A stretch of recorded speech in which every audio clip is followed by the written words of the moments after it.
Orang Indonesia sangat-sangat peka kalau sudah disentuh rasa keadilannya.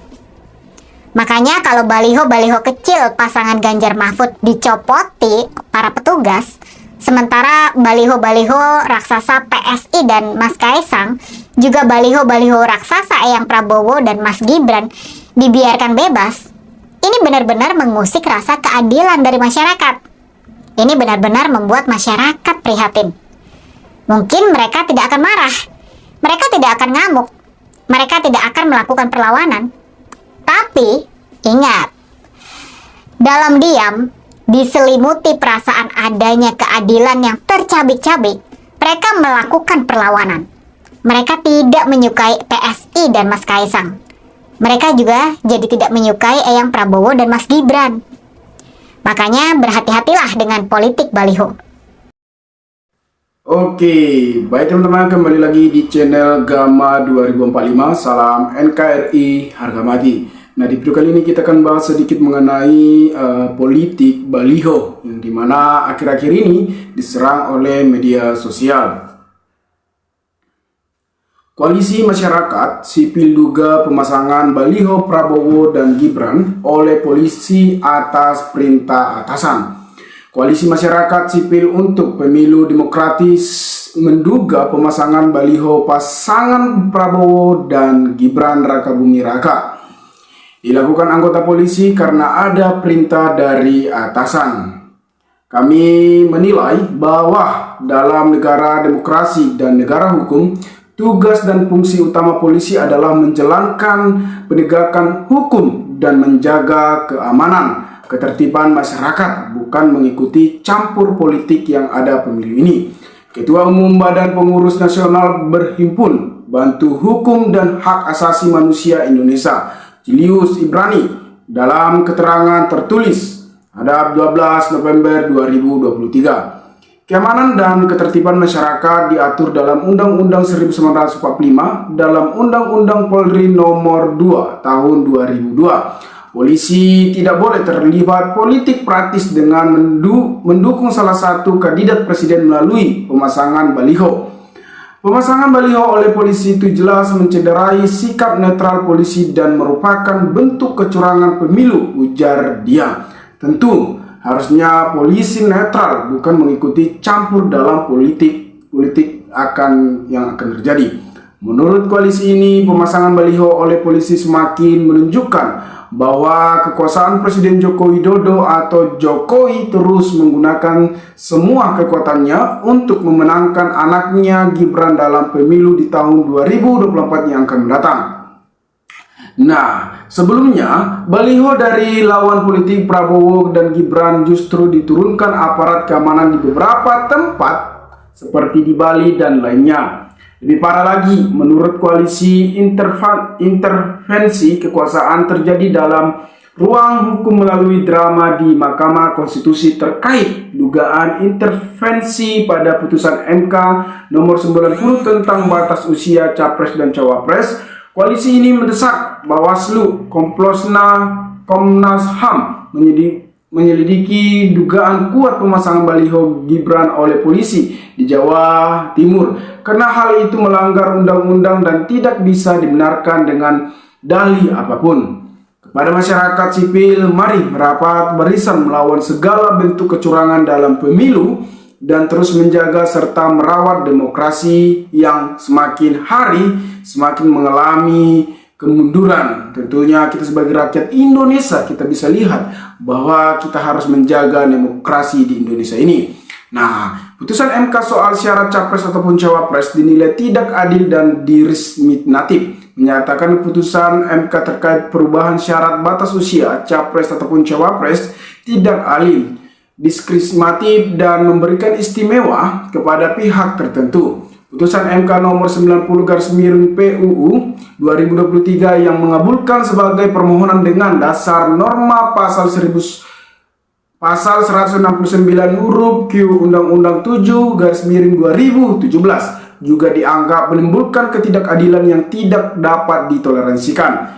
Dalam putusan itu, MK mengubah ketentuan batasan usia capres dan cawapres yang semula diatur berusia paling rendah 40 tahun menjadi berusia paling rendah 40 tahun atau pernah atau sedang menduduki jabatan yang dipilih melalui pemilu untuk termasuk pemilih kepala daerah ataupun provinsi. Namun Gibran diberikan jalan tol karena ada pertimbangan dalam usia tersebut. Penelitian ahli utama mengatakan putusan itu mendamprak dan bertentangan dengan konstitusi.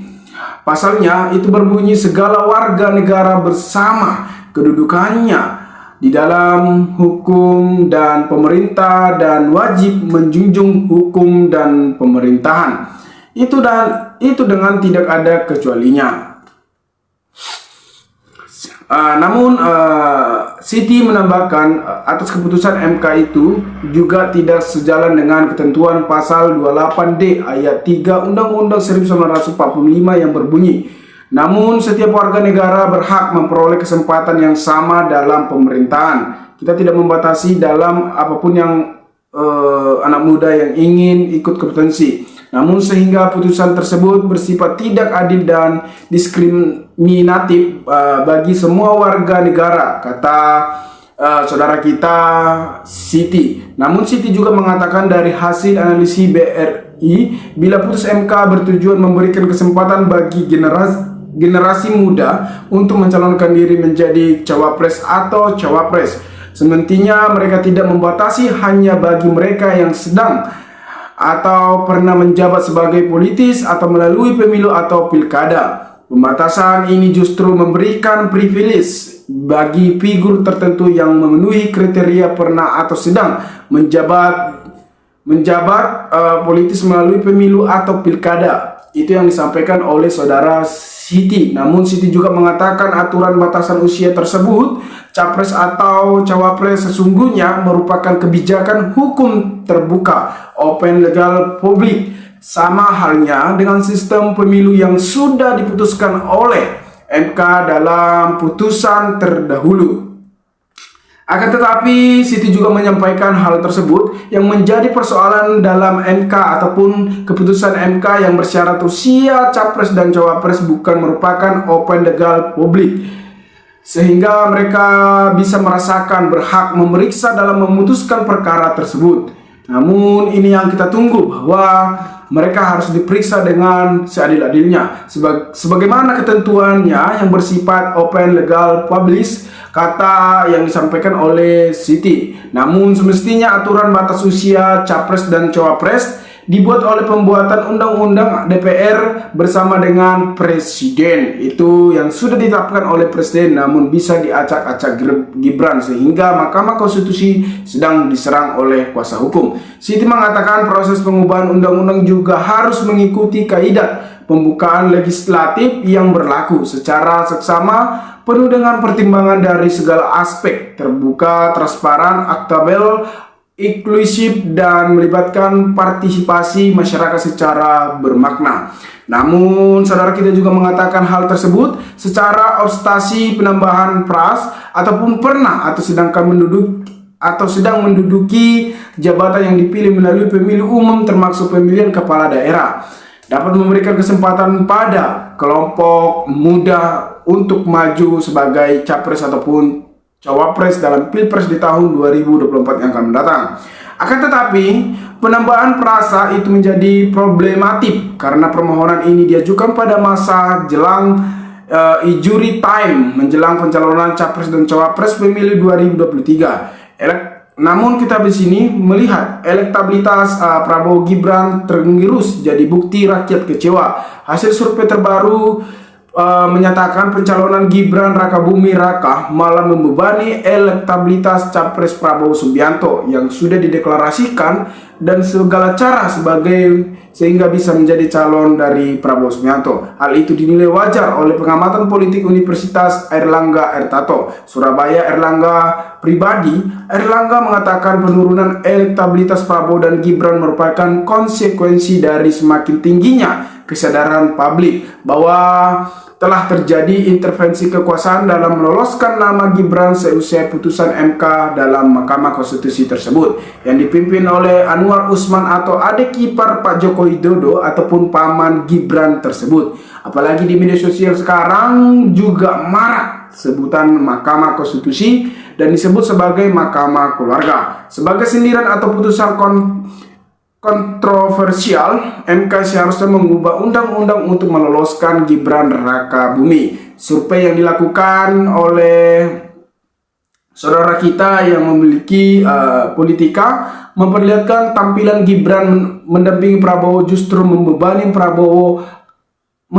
Prabowo. Alih-alih ikut memperkuat suara malah merosot. Hal ini tidak dapat dilepaskan dari persepsi tentang naiknya Gibran sebagai cawapres. Tidak bisa dipisahkan dari intervensi kekuasaan dan penggunaan institusi hukum MK sebagai instrumen kekuasaan, kata Erlangga pada wartawan Selasa 7 November 2023 yang lalu. Nah, teman-teman mungkin lebih paham, kita bisa lihat bahwa keputusan MK ini memang bisa kita lihat bahwa kesalahan dalam mengambil keputusan tersebut. Namun banyak orang-orang ataupun masyarakat kecewa terhadap keputusan Mahkamah Konstitusi, sehingga Gibran dan Prabowo dideklarasikan karena Mahkamah Konstitusi sudah memberikan jalan tol kepada Gibran. Namun itulah kekecewaan masyarakat, sehingga elektabilitas dari Prabowo Subianto menurun bukan menaik. Itu tandanya bahwa publik sudah tahu bahwa Gibran dan Prabowo ini bisa dianggap hanya gila kekuasaan. Tetapi kita tidak tahu, ini adalah masyarakat, asumsi masyarakat dan negara demokrasi. Sepantasnya kita sebagai rakyat Indonesia mengkritik dengan berakhlak dan beretika. Namun siapa sangka kita sebagai rakyat Indonesia seharusnya sudah tahu dalam keputusan tersebut, dan kita sudah tahu siapa yang layak menjadi pemimpin di Indonesia ini dan siapa yang tidak layak menjadi pemimpin di Indonesia ini. Nah, teman-teman mungkin lebih paham dalam keputusan MK dan baliho yang ada sekarang ini yang diserang oleh media sosial, maka cantumkanlah di kolom komentar agar kita bisa saling tukar pikiran satu antara lain. Salam inspirasi, salam NKRI, Gama 2045 melaporkan.